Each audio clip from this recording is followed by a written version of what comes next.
வணக்கம் அன்பு நண்பர்களே. ஓம் அஸ்ட்ரோ தமிழ் நண்பர்கள் அனைவரையும் அன்போடு வரவேற்கிறோம். மாத ராசி பலன்களை நீங்கள் தெரிந்து கொள்வதற்கு எங்களது சேனலை சப்ஸ்கிரைப் செய்து கொள்ளுங்கள். இப்போ நம்ம பார்க்க போகிறது பார்த்திங்கன்னா ஆடி மாதத்திற்குண்டான ராசி பலன்களை தான் நம்ம பார்க்க போகிறோம். விருச்சக ராசி விருச்சக லக்கண அன்பர்களுக்கு இந்த ஆடி மாதம் எந்த மாதிரியான பலன்கள் எல்லாம் தரப்போகுது அப்படின்னு பார்க்குறதுக்கு முன்னாடி கிரகங்களுடைய அமைப்புகளை பார்த்துருவோமுங்க. அப்போ இந்த 2026ஆம் ஆண்டினுடைய ஆடி மாதத்தில் ஜூலை 17 ஆகஸ்ட் 17 வரைக்கும் இந்த மாதத்தில் ஆடி மாதத்தில் விருச்சக ராசிக்காரர்களுக்கு கிரகங்களுடைய அமைப்பால் நீண்ட நாள் போராட்டங்கள் முடிவுக்கு வரக்கூடிய ஒரு காலமாக இருக்குங்க.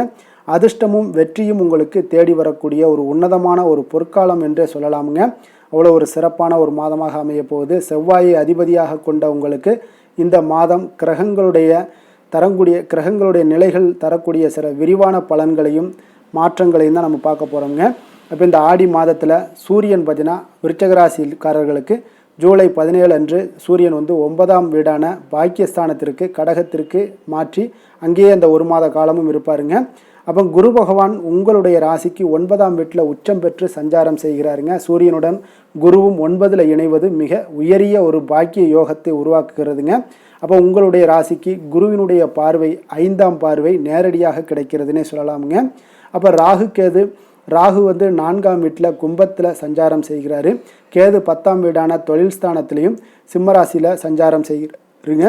அப்போ இந்த சனி பகவான் பார்த்தீங்கன்னா பஞ்சமஸ்தானமான 5ஆம் வீட்டில் மீனத்தில் சஞ்சரித்து ஜூலை 27க்கு அப்புறம் பார்த்தீங்கன்னா வக்ர நிலையை அடைகிறாருங்க. அப்போ இது உங்களுக்கு அர்த்தாஷ்டம சனி காலம் முடிந்து ஓரளவுக்கு நிம்மதி தரக்கூடிய ஒரு அமைப்பாகவும் இந்த விருச்சக ராசிக்காரர்களுக்கு இருக்குங்க. செவ்வாய் உங்களுடைய ராசிநாதனாக செவ்வாய் இருப்பதால் 7ஆம் வீடான களத்திரஸ்தானத்தில் ரிஷபத்தில் செவ்வாய் சஞ்சாரம் செய்கிறாருங்க. அப்போ இதெல்லாம் வச்சு பார்க்கும்போது நமக்கு கிரகங்களுடைய அமைப்புகளெல்லாம் வச்சு நம்ம பலன்கள் பார்த்தோம் அப்படின்னா தொழில் உத்தியோகத்தில் 9ல் உள்ள குருவினுடைய நேர் பார்வை உங்களுடைய ராசிக்கு கிடைப்பதால் தொழிலில் இருந்து வந்த தேக்க நிலைகள் எல்லாமே மாறி அசுர வளர்ச்சி உண்டாகக்கூடிய ஒரு மாதம்னே சொல்லலாமுங்க. உத்தியோகத்தில் இருப்பவங்களுக்கு பதவி உயர்வு, சம்பள உயர்வு, விரும்பிய இடமாற்றங்கள் இது எல்லாம் மிக எளிதாக கிடைக்குங்க. இந்த மாதத்தில் 10ல் கேது இருப்பதால் சுயத்தொழிலில் சில நுணுக்கங்களை எல்லாம் கற்றுக்கொண்டு புதிய யுக்திகளை எல்லாம் கையாளுவீங்க. கூட்டுத் தொழிலில் லாபகரமான ஒரு அமைப்பு எல்லாமே காணப்படுதுன்னே சொல்லலாமுங்க. அப்போ நிதி நிலைமை, சொத்து சேர்க்கை இந்த மாதிரியான விஷயங்கள் எல்லாம் பார்த்தீங்கன்னா பொருளாதார ரீதியாக மிக உன்னதமான ஒரு மாதம்னே சொல்லலாமுங்க.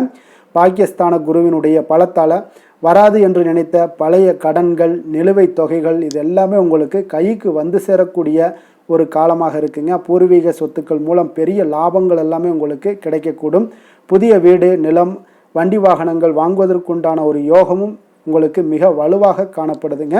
வங்கி கடன்கள் உங்களுக்கு எளிதாக கைகூடி வரக்கூடிய ஒரு மாதமாகவும் இந்த மாதம் அமையக்கூடுதுங்க. குடும்பம் உறவுகள் எல்லாம் எப்படி இருக்குது அப்படின்னு பார்த்தீங்கன்னா இந்த ஆடி மாதத்தில் குடும்பத்தில் மகிழ்ச்சியும் அமைதியும் உங்களுக்கு மிக தாண்டவமாடக்கூடிய அளவுக்கு இந்த மாதம் உங்களுக்கு மிக சிறப்பாக இருக்குங்க. குடும்பத்தில் மிக சிறப்பான ஒரு உன்னதமான மகிழ்ச்சிகள் எல்லாம் காணப்படுது. 9ல் உச்ச குருவாக இருப்பதால் நீண்ட நாட்களாக தள்ளிப்போன சுபகாரியங்கள், திருமண பேச்சுவார்த்தைகள், புத்திர பாக்கியம் போன்ற நல்ல விஷயங்கள் எல்லாமே இந்த மாதத்தில் உங்களுக்கு தடையின்றி நடக்கக்கூடிய ஒரு வாய்ப்பு எல்லாமே ஏற்படுதுங்க. கணவன் மனைவிக்கிடையே இருந்து வந்த கருத்து வேறுபாடுகள் எல்லாம் நீங்கி உங்களுக்கு ஒற்றுமைகள் மேம்படக்கூடிய ஒரு காலமாகவும் இருக்குங்க. உங்களுடைய பலம், தைரியம் அதிகரித்து காணப்படும். தந்தை வழி உறவினர்களால் ஆதாயங்கள் எல்லாமே உண்டாகக்கூடுங்க. அதே போல் இந்த ஆடி மாதத்தில் ஆரோக்கியம் எப்படி இருக்குது அப்படின்னு பார்த்தீங்கன்னா குருவினுடைய பார்வை உங்களுடைய ராசியில் இருப்பதால் நாள்பட்ட நோய்கள் எல்லாமே உங்களுக்கு தாக்கங்கள் எல்லாம் குறையுங்க. உடல் ஆரோக்கியம், சுறுசுறுப்பு இது எல்லாமே உங்களுக்கு மேம்படக்கூடிய ஒரு மாதமாகவும் இருக்குங்க.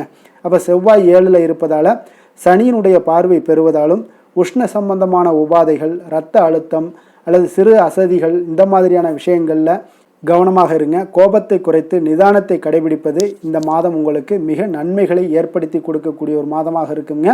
அதே போல் பார்த்தீங்கன்னா குருவினுடைய ஆதிக்கம் பெற்ற விசாக நட்சத்திர 4ஆம் பாதத்தை உள்ளடக்கிய நட்சத்திரக்காரர்களுக்கு உங்களுடைய நட்சத்திரநாதன் குரு 9ல் உச்சம் பெற்று இருப்பதால் உங்களுடைய அனைத்து முயற்சிகளுமே இன்றைய இந்த காலகட்டங்களில் 100% வெற்றியை தருமுங்க. தொட்டதெல்லாம் பொன்னாகக்கூடிய ஒரு மாதமாக இந்த மாதம் அமையுங்க. புதிய வருமான வழிகள் எல்லாமே உங்களுக்கு ஏற்பட காண்பீங்க. ஆன்மீக பயணங்கள், வெளிதூர தேச பயணங்கள் இதெல்லாமே செல்ல வாய்ப்புகள் உங்களுக்கு காணப்படுங்க. அதே போல் இந்த காலகட்டங்களில் நீங்கள் எச்சரிக்கையாக இருக்க வேண்டிய விஷயங்கள்னு பார்த்தீங்கன்னா, நண்பர்களுக்கு பெரிய தொகைகளை நீங்கள் கடனாக கொடுப்பதை இந்த மாதம் தவிர்ப்பது மிக நல்லதுங்க.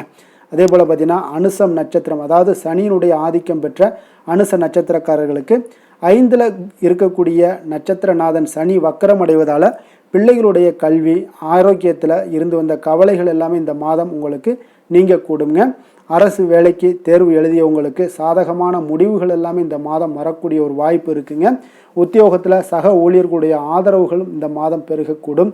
நீங்கள் எச்சரிக்கையாக இருக்க வேண்டிய விஷயங்கள் அப்படின்னு பார்த்தீங்கன்னா, சொத்துக்கள் வாங்கக்கூடும்போது பார்த்தீங்கன்னா, ஆவணங்களை ஒரு முறைக்கு இருமுறை நீங்கள் சரிபார்த்து கொள்ள வேண்டிய ஒரு மாதமாக இருக்குங்க. கேட்டை நட்சத்திரம், புதனுடைய ஆதிக்கம் பெற்ற கேட்டை நட்சத்திரக்காரர்களுக்கு உங்களுடைய புத்தி கூர்மையும் சரியான திட்டமிடுதலும் உங்களை இந்த காலகட்டங்களில் பல தடைகளிலிருந்து காப்பாற்றும்னே சொல்லலாமுங்க. புதிய மனிதர்களுடைய நட்பு மூலம் உங்களுக்கு வியாபாரத்தில் திருப்பங்கள் எல்லாமே ஏற்பட காண்பீங்க. உறவினர்கள் மத்தியில் உங்களுடைய கௌரவமும் செல்வாக்கும் உயரக்கூடுங்க. வீட்டில் உங்களுக்கு சுப நிகழ்ச்சிகள் எல்லாமே இந்த மாதத்தில் தடையின்றி நடக்கக்கூடிய ஒரு மாதமாக இருக்குங்க. அப்போ நீங்கள் எச்சரிக்கையாக இருக்க வேண்டிய விஷயங்கள்னு பார்த்தீங்கன்னா, 4ல் ராகு இருப்பதால் தாயாருடைய உடல் நலத்தில் மட்டும் நீங்கள் சற்று கூடுதல் கவனம் செலுத்தி பார்க்க வேண்டிய ஒரு மாதமாக இருக்குங்க. அதே போல் இந்த மாதத்தில், ஆடி மாதத்தில் நீங்கள் ஏதாவது பரிகாரம் செய்யணும் அப்படின்னு நினச்சிங்கன்னா, உங்களுடைய பொருளாதார வளர்ச்சி, அதிர்ஷ்டம் பெருகணும் அப்படின்னு நினச்சிங்கன்னா, வியாழக்கிழமைகளில் தட்சிணாமூர்த்திக்கு மஞ்சள் மலர் சாற்றி கொண்டக்கடலை மாலை அணிவித்து வழிபடுவது சகல நன்மைகளையுமே தருங்க.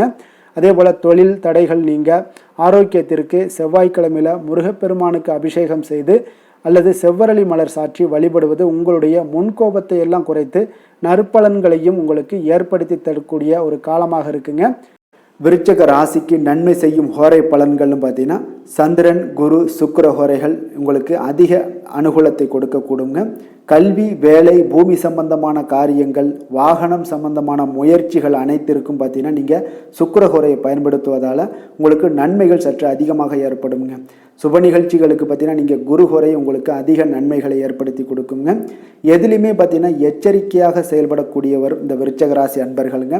உங்களுடைய ராசிநாதன் செவ்வாயாக விளங்குவதால் நீங்கள் முருகன் மற்றும் துர்க்கை அம்மனை வழிபட்டு வந்தீங்கன்னா உங்களுடைய வாழ்க்கையில் தடைகள் எதுவுமின்றி நன்மைகள் சற்று அதிகமாக ஏற்படக்கூடுங்க. மேலும் தினசரி குலதெய்வ வழிபாடெல்லாம் செய்து வாங்க. அனைத்து விதமான கஷ்டங்கள் எல்லாம் தீருங்க. மனமகிழ்ச்சி அடைவீங்க. குடும்பத்தில் உங்களுக்கு சந்தோஷம் நிறைந்து காணப்படுங்க.